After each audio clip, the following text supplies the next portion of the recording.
ప్రజాపాలన విజయోత్సవ సభను జయప్రదం చేయాలని పాలకుర్తి ఎమ్మెల్యే యశస్విని రెడ్డి అన్నారు. జనగామ జిల్లా పాలకుర్తిలో ఎమ్మెల్యే క్యాంపు కార్యాలయంలో ఎమ్మెల్యే మామిడల యశస్విని రెడ్డి మీడియా సమావేశం నిర్వహించారు. రేపు వరంగల్లో ఆర్ట్స్ అండ్ సైన్స్ కాలేజీ గ్రౌండ్స్లో జరిగే ప్రజాపాలన విజయోత్సవ సభను విజయవంతం చేయాలని కాంగ్రెస్ శ్రేణులకు పిలుపునిచ్చారు. కాంగ్రెస్ ప్రభుత్వం ఏడాది పాలనలో మహిళలకు ఉచిత బస్సు ప్రయాణం, 200 యూనిట్ల గృహజ్యోతి, 5,500 రూపాయలకే గ్యాస్ సిలిండర్, 5 లక్షల నుండి 10 లక్షల వరకు ఆరోగ్యశ్రీ పథకాలు ప్రవేశపెట్టిందన్నారు. ఇప్పటికే గ్రామాలలో కాంగ్రెస్ ప్రభుత్వంలో నిర్మించిన ఇందిరమ్మ ఇండ్లు కనిపిస్తున్నాయన్నారు. లగిచెర్ల ఘటనపై ఎమ్మెల్యే స్పందించారు. ప్రభుత్వాన్ని బదనాం చేయడానికి కుట్రపూరితంగా ప్రతిపక్షాలు అధికారులపై దాడులు చేస్తున్నారన్నారు.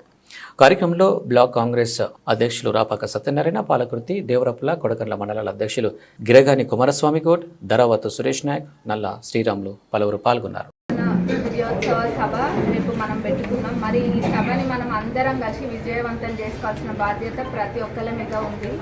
కాంగ్రెస్ ప్రభుత్వం అధికారంలోకి వచ్చిన 2 రోజుల్లోనే మీ అందరికీ తెలుసు, మహిళలకి ఉచిత బస్సు ప్రయాణం నుంచి కూడా పెంచడం జరిగింది. అతి త్వరలో నియోజకవర్గానికి 3,500 ఇల్లు కూడా రాబోతున్నాయి. మనం ఇంకా కూడా ఎక్కువ కూడా ఇస్తుంది ప్రభుత్వం. గతంలో కూడా చూసినట్టయితే ఎక్కడికి పోయినా ఎలక్షన్స్ ముందు ప్రచారంకి కూడా ఎక్కడ పోయినా ఇంద్రమ్మ ఇల్లే ఉన్నాయి ఊర్లలో చాలా మటుకు. మళ్ళీ అప్పుడు అందరు అడిగింది ఇంద్రమ్మ ఇల్లు ఎప్పుడు వస్తే అమ్మ ఇంద్రమ్మ ఇల్లు ఎప్పుడు అని. ఇప్పుడు మనం అందరం కూడా గొప్పగా చెప్పుకోవచ్చు, ఇంద్రమ్మ ఇల్లు త్వరలోనే రాబోతున్నాయి. ఇంద్రమ్మ పాలన మనం అందరం చూస్తూనే ఉన్నాము. కాంగ్రెస్ ప్రభుత్వం ఎక్కడ కూడా విశ్రాంతి తీసుకోకుండా ముఖ్యమంత్రి గారైనా, ఉప ముఖ్యమంత్రి గారైనా, మంత్రులైనా, తోటి శాసనసభ్యులైనా ఎక్కడ కూడా విశ్రాంతి తీసుకోకుండా ఎప్పటికప్పుడు ప్రజల మధ్యలో ఉంటూ వాళ్ళ సమస్యలు కూడా తెలుసుకోవడం జరుగుతుంది. మొన్నటికి మొన్న మీరందరూ కూడా చూసినారు లగచెర్లలో ఏమైందని. ఆ సంఘటన క్లియర్గా అర్థమవుతుంది. ప్రభుత్వం పైన వాళ్ళు ఎటువంటి కక్ష కట్టిండ్రు, ఏం చేస్తున్నారు, ప్రభుత్వాన్ని పైన నిందలు మోపడానికి ఎంత దిగజారగలుగుతారు అనేది అందరికి కూడా కళ్ళకు కట్టినట్టుగా అనిపించింది. ప్రజలు కూడా అందరు గమనిస్తుండ్రు. తెలంగాణ మొత్తం చూసింది లక్షర్లలో ఏమైందో, ఎటువంటి దాడి జరిగిందో.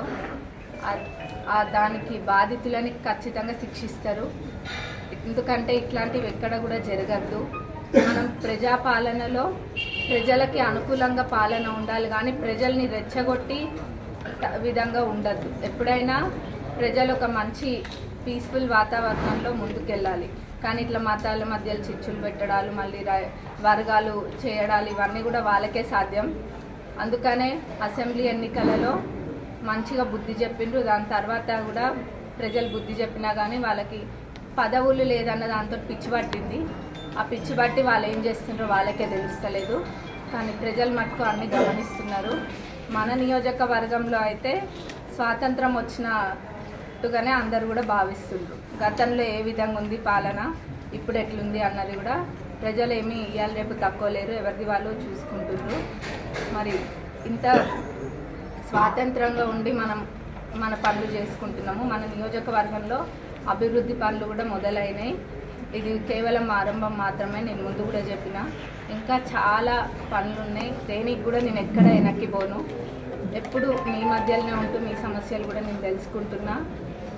హైదరాబాద్ పోయినా కానీ మనకి ఇక్కడ డెవలప్మెంట్ పనులు అక్కడ ఎట్లయితే అన్న దానిపైన ఆలోచన పెట్టి చేస్తున్నాం.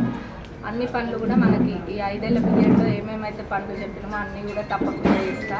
నేను ఎక్కడ వెనక్కిపోయేది లేదు, ఏది ఊపుకునేది కూడా లేదు.